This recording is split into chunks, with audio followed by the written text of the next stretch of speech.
뱀의 독이나 거머리 같은 세균의 히알라제가 있습니다. 이물질 반응이 일어나게 되면 결국 해결을 못하게 되는 것입니다. 함몰이 되거나 부푸는 경우도 있거든요. 얼굴 모양이.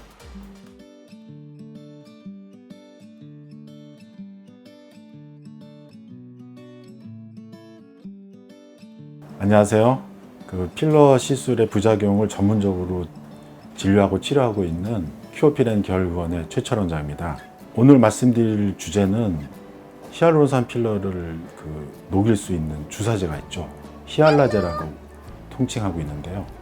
이 히알라제에 대해서, 특히 이 히알라제의 오남용에 대해서, 히알라제 주사의 부작용에 대해서 제가 설명을 드릴까 합니다.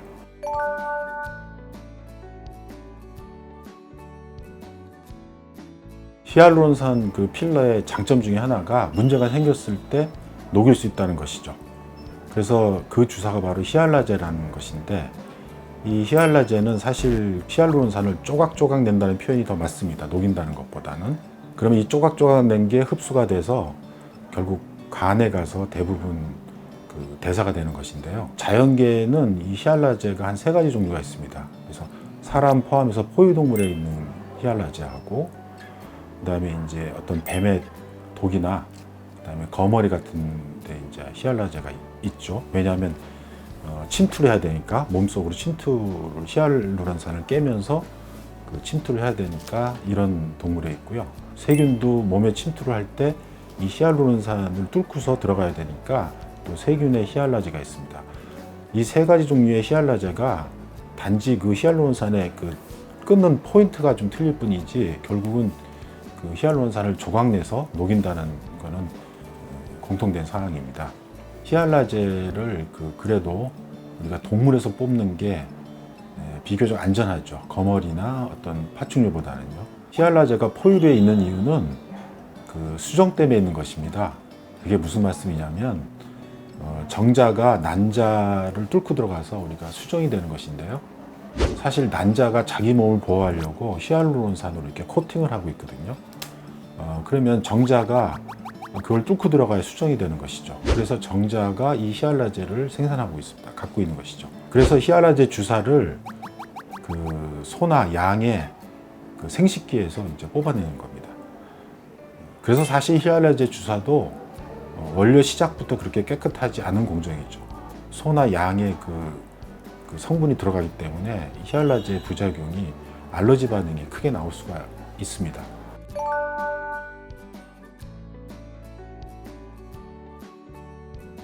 알러지 반응이 있는데도 불구하고 쓰고 있는 이유는, 필러가 이제 모양상이라든지 좀 흡수가 안 된다든지 하면 히알라제 주사를 써서 이거를 녹이려고 하는데요.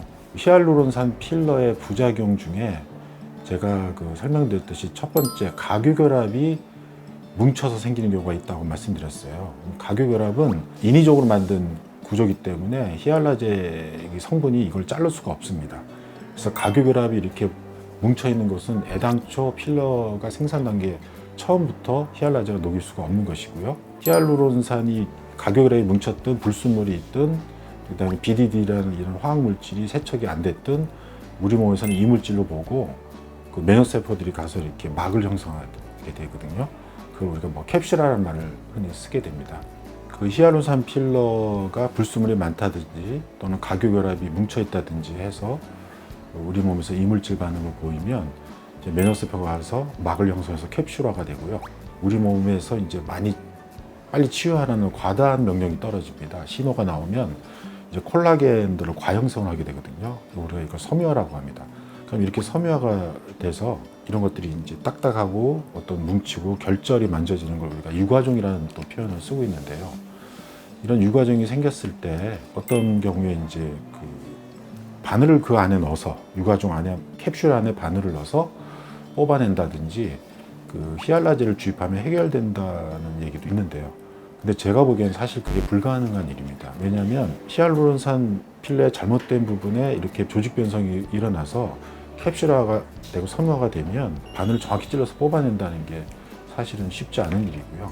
대개 이럴 경우에 가교결합이 너무 떡지게 돼 있다든지 섬유화가 돼 있으면 히알라제 주사를 캡슐 안에 한다고 해도 히알라제라는 주사는 히알루론산만 깨트리는 것이지 그 가교결합이나 콜라겐 덩어리, 섬유화된 걸 깨트리지 못하기 때문에 녹이는 주사가 유가종이 있을 때는 해결책이 될 수가 없습니다.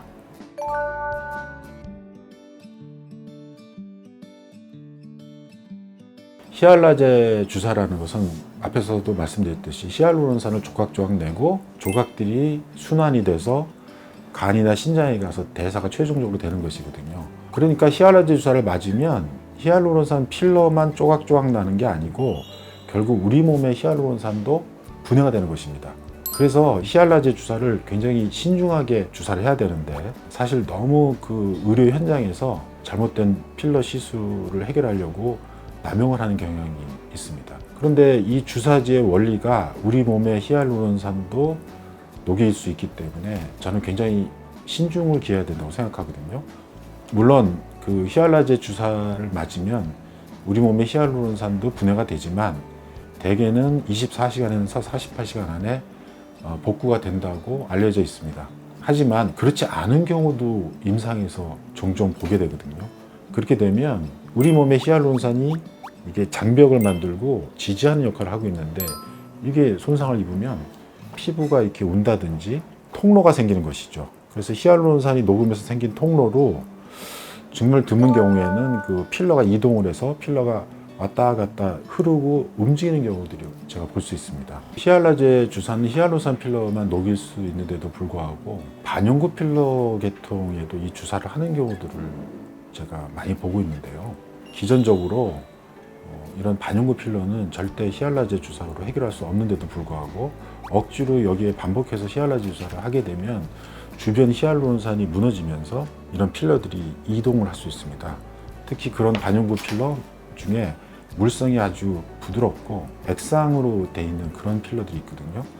더말라이브라든지 아쿠아 필링 필러라든지 이런 필러가 부작용이 나서 흡수가 안 되고 유관종이 됐을 때 여기에다 히알라제 주사를 한다면은 이런 필러들이 흐르고 이동할 수 있는 부작용이 발생할 수 있습니다.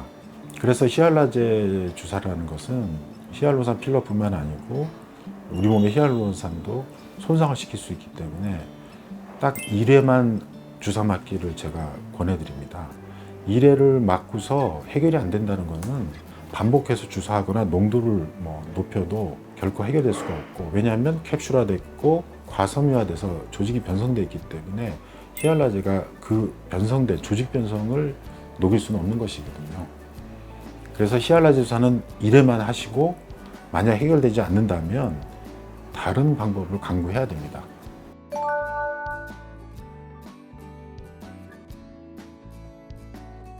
히알라제 주사를 이용해서 부작용을 해결하려고 할 때 이 주사 후에 효과가 좋으라고 마사지를 하는 경우를 제가 봤거든요. 그런 마사지를 추천하는 경우도 제가 봤습니다. 근데 사실은 제가 앞서 설명드렸듯이 히알라제라는 거는 히알루론산을 조각조각 내는 것이거든요.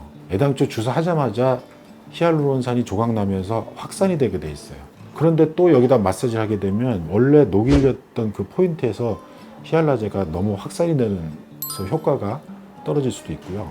이 히알라제는 도무에서 뽑은 거기 때문에 알러지를 일으킬 수 있는데 이렇게 마사지를 해서 침투가 됨으로써 오히려 알러지를 더 크게 유발할 수 있는 것입니다. 그래서 히알라제 주사 후에 마사지를 하는 것은 절대 추천드릴 수가 없겠습니다.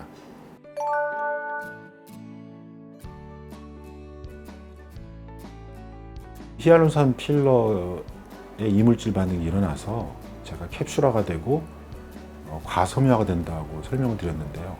그렇게 되면 히알라제 주사가 이거를 해결할 수 없기 때문에 수술적인 방법도 우리가 고려를 사실은 많이들 하시거든요. 수술도 정상적인 조직을 절개하고 들어가서 제거할 수 있는 것이지 이렇게 조직이 변성돼서 조직하고 유착이 돼 있고 캡슐화가 돼 있고 과섬유화가 됐을 때는 수술적으로 제거하기도 굉장히 어려운 상황인 것입니다. 그래서 이런 캡슐과 과섬유화된 것을 헤쳐나가면서 이걸 조직하고 떼어내는 방법은 비너스 레이저라는 그 시술 방법이 제가 이제까지 시도한 방법 중에 가장 좋은 결과가 나왔습니다. 비너스 레이저라는 것은 그 비너스 레이저라는 장비에서 철사 같은 광섬유가 나오는데요. 광섬유를 피부 밑으로 밀어 넣어서 조직 변성된 필러에 광섬유를 밀어넣어서 레이저를 조사하게 되면 콜라겐이 과증식된 섬유화들이 끊어지고 캡슐이 끊어지면서 필러가 유과종화되어 있는 것들이 조직하고 분리가 되게 됩니다. 그렇게 분리를 시킨 다음에 다시 흡입관을 넣어서 흡입 장비랑 연결을 해서 흡입을 해서 최종적으로 조직에서 빼내는 것이죠. 그래서 비너스 레이저를 이용해서 이런 유과종 히알라제로 녹지 않는 히알루론산 필러라든지 변성된 지방 이식이라든지 반영구 필러들을 성공적으로 효과적으로 제가 제거하고 있습니다.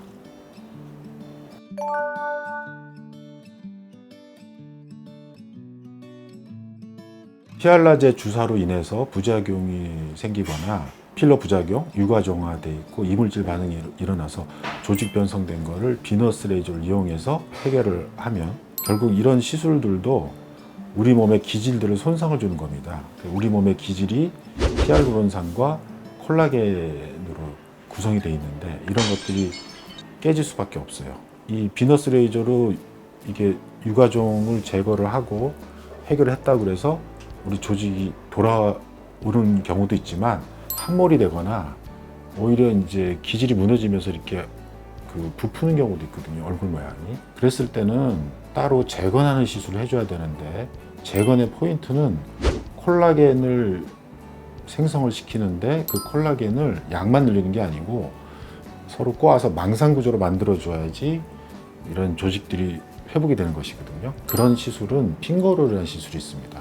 이 시술은 유럽에서 개발된 건데 바늘을 삽입을 하고요. 그 바늘에 특수한 전기를 흘리면서 의사가 회전을 시키면 이 바늘이 회전함에 따라서 콜라겐이 생성이 되는데 그게 양만 늘어나는 게 아니고 꼬아지면서 이걸 우리가 그물 모양이라고 하거든요. 망상 구조로 회복이 되기 때문에 그물 모양으로 콜라겐이 생성이 되면 피부가 다시 부풀었던 게 밀착이 되고 모양이 자연스럽게 회복이 되는 것이죠.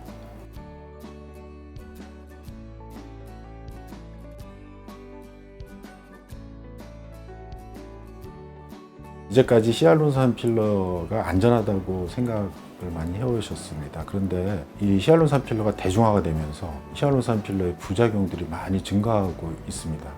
그 이유는 히알루론산 필러를 만든다는 것은 굉장히 어려운 공정이거든요. 이런 어려운 공정을 해결하고 완성도 높은 필러를 만드는 회사는 사실은 극소수이기 때문에 그 히알루론산 필러를 맞으시려는 이런 분들은 제품 선택에 신중을 기하셔야 되고요. 히알루론산 필러를 맞고 부작용이 생겼을 때도 히알라제라는 주사가 있기 때문에 굉장히 해결이 쉽게 생각하지 마시고 히알라 주사를 사용할 상황이 됐을 때 제가 권하는 것은 1회만 주사를 맞으시라는 겁니다. 왜냐하면 히알라제 주사가 히알루론산 필러뿐만 아니고 우리 몸의 히알루론산도 손상시키는 주사제거든요. 그래서 1회만 주사하시고 만약에 해결이 안 됐다 하면 비너스 레이저라는 필러의 조직 변성을 끊어내면서 필러 덩어리들이 유착되어 있는 필러 유과종들이 유착되어 있는 것을 조직하고 떼어내고 흡입을 해서 해결하는 방법을 추천드리고요. 그 다음에 이런 비너스 레이저로 해결이 돼도 결국은 필러의 유과종 조직 반응을 빼내게 되면 좀 기질이 손상되게 되어 있습니다. 그럴 때는 핑거롤이라는 시술,